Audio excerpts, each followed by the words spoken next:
The camera panned across the busy airport terminal, zooming in on a woman juggling a toddler on her hip and dragging a small suitcase. Sometimes fate has a twisted sense of humor, the narrator's voice intoned. And sometimes, what begins as a prank becomes the moment that changes everything.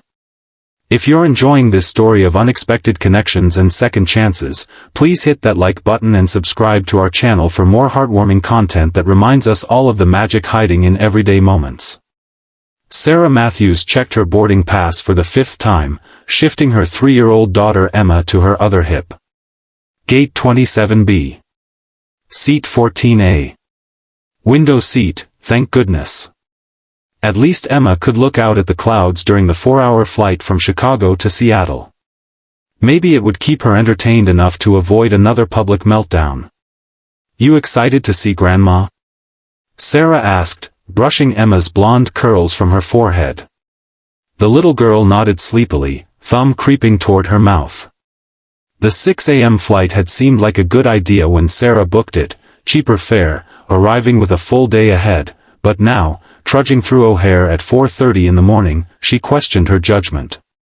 Behind them, 3 flight attendants huddled near the gate counter, occasionally glancing in Sarah's direction and smiling. Sarah noticed but thought nothing of it. Emma often drew admiring looks with her cherub cheeks and bright blue eyes.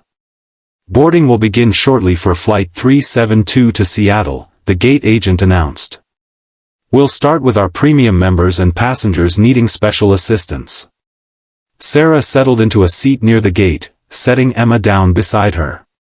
She checked her phone, a text from her mother confirming she'd be at SeaTac to pick them up, and another from Jen, her coworker. Have a great flight, winky face. Jen's message read, followed by a winking emoji. Sarah frowned. Something about that winky face seemed suspicious. Jen had been oddly interested in Sarah's seating assignment yesterday, asking to see her boarding pass. At the time, Sarah had assumed Jen was just being her usual nosy self. Now boarding group 2, the gate agent called. Sarah gathered their belongings and joined the line, Emma now fully awake and bouncing with excitement. As they made their way down the jetway, Sarah couldn't shake the feeling that something was up. The cabin was already half full when they boarded. Sarah counted the rows, 10, 11, 12, 13. There. Row 14. She glanced at the middle seat, 14B. Empty. And then her eyes fell on 14C, the aisle seat. A man sat there, maybe mid-30s, with dark hair and the kind of 5 o'clock shadow that looked deliberate rather than neglectful. He wore a simple gray Henley and jeans, and was completely absorbed in a book. Something about him seemed vaguely familiar, but Sarah couldn't place him. Excuse me, she said. We're in 14A. He looked up, and Sarah was struck by his eyes, deep brown with flecks of gold, framed by laugh lines that suggested he smiled often. He stood immediately, closing his book. Of course, he said, stepping into the aisle to let them pass. As Sarah settled Emma by the window and stowed their bags, she caught one of the flight attendants, Melissa, according to her name tag, watching them with barely concealed delight. When Sarah met her gaze, Melissa quickly looked away, busying herself with the overhead compartment. Is this your first time flying? The man asked Emma, who was pressing her face against the window despite the fact they hadn't even pushed back from the gate. Emma nodded shyly, then buried her face in Sarah's arm. Sorry, Sarah said. She's usually more talkative. No worries, he replied with an easy smile. My son was the same at that age. Took him 3 flights before he'd say a word to anyone. You have a son? Sarah asked, surprised to find herself interested. Yeah, Noah. He's 8 now. The man extended his hand. I'm Daniel, by the way. Sarah. And this is Emma. As they shook hands, Sarah noticed he wasn't wearing a wedding ring. Single dad, she thought, then immediately chastised herself for noticing. The flight attendants completed their safety demonstration, and the plane began to taxi. Emma's eyes widened as they picked up speed, and she grabbed Sarah's hand tightly as they lifted off the ground. "Look, Emma," Daniel said gently. "We're flying." Emma's fear transformed into wonder as she watched Chicago shrink beneath them. "The cars look like toys," she whispered. "Just wait until we get above the clouds," Daniel told her. "It's like a whole different world up there." Sarah studied him curiously. There was something so natural about the way he spoke to Emma, without the condescension adults often used with children. And there was still that nagging feeling that she'd seen him somewhere before. Once they reached cruising altitude, Emma's excitement gave way to drowsiness.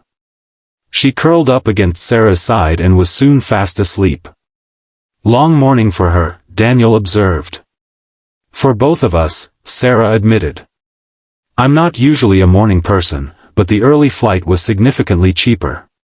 Daniel nodded sympathetically. "Single-parent budget." "I get it." Sarah raised an eyebrow. "How did you know I'm single?" He looked embarrassed.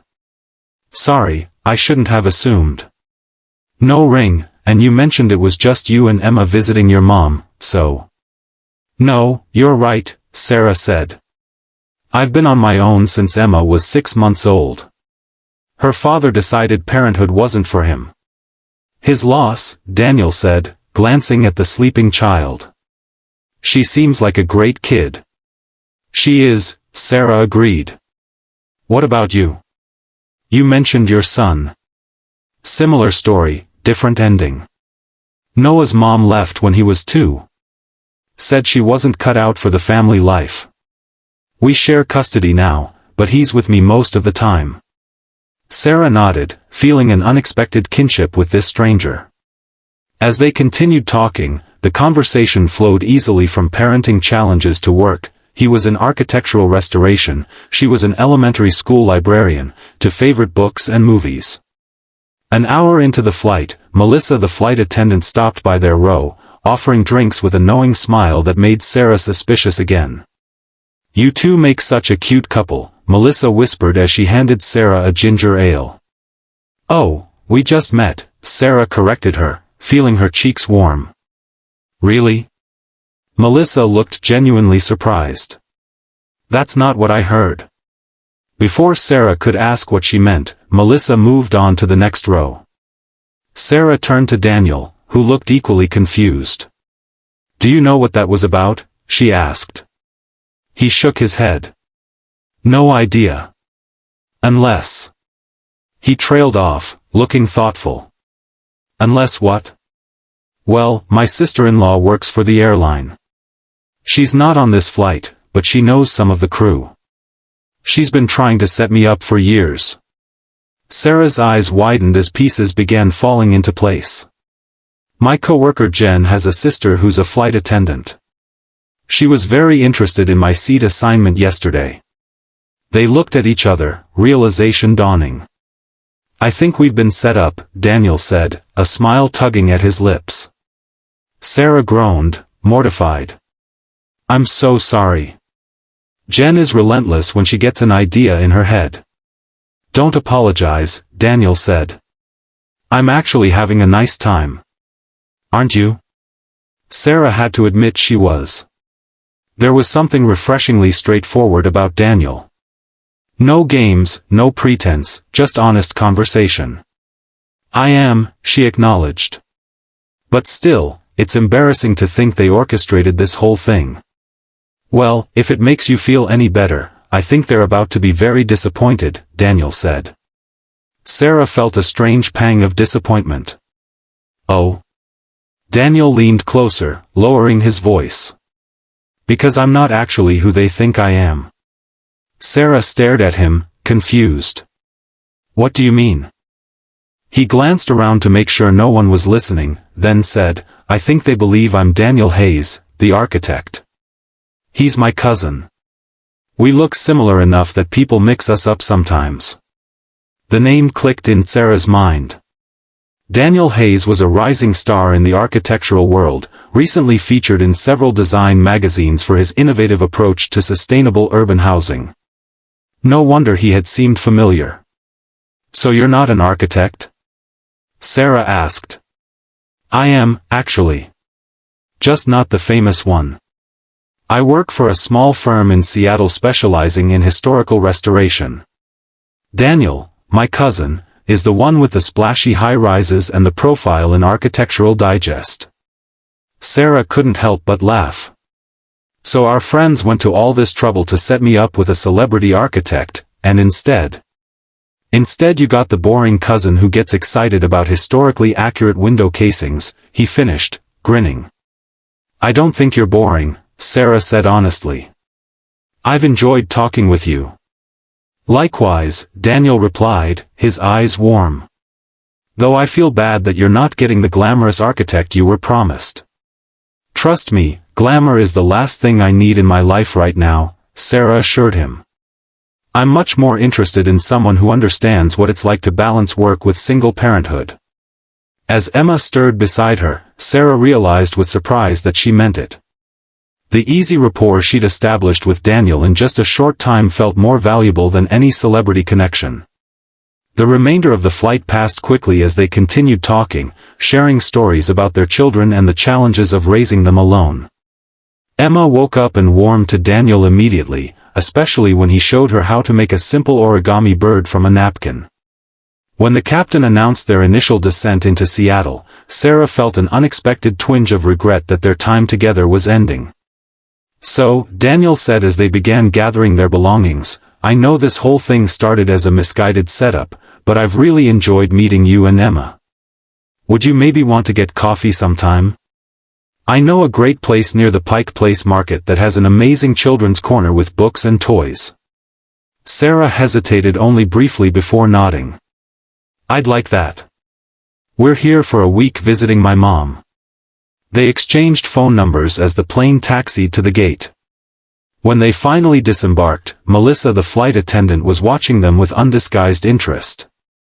Have a wonderful day in Seattle, she said, winking at Sarah. In the terminal, they paused awkwardly, neither quite ready to say goodbye. My mom's probably waiting at baggage claim, Sarah said. And my brother's picking me up at arrivals, Daniel replied. But I'll text you about that coffee. I'd like that, Sarah said, surprised by how much she meant it. As they parted ways, Sarah couldn't help but smile at the irony. Her friends had tried to set her up with a famous architect, only for her to connect with his ordinary cousin instead. But there had been nothing ordinary about their conversation or the ease she'd felt with him. Sometimes, Sarah thought as she and Emma made their way to baggage claim, the universe had a funny way of giving you exactly what you needed, even when it wasn't what anyone had planned. 3 days later, as Sarah sat across from Daniel at the cozy cafe he'd recommended, watching Emma and his son Noah play together in the children's corner, she silently thanked Jen and her meddling ways. What had begun as a misguided prank had led to something genuine, a connection neither of them had been looking for but both had needed. And as Daniel caught her eye and smiled, Sarah realized that sometimes the best surprises in life were the ones you never saw coming. If you enjoyed this story of unexpected connections and second chances, please hit that like button and subscribe to our channel. Life has a way of bringing the right people into our lives at just the right moment, sometimes when we least expect it. Share your own stories of serendipitous meetings in the comments below.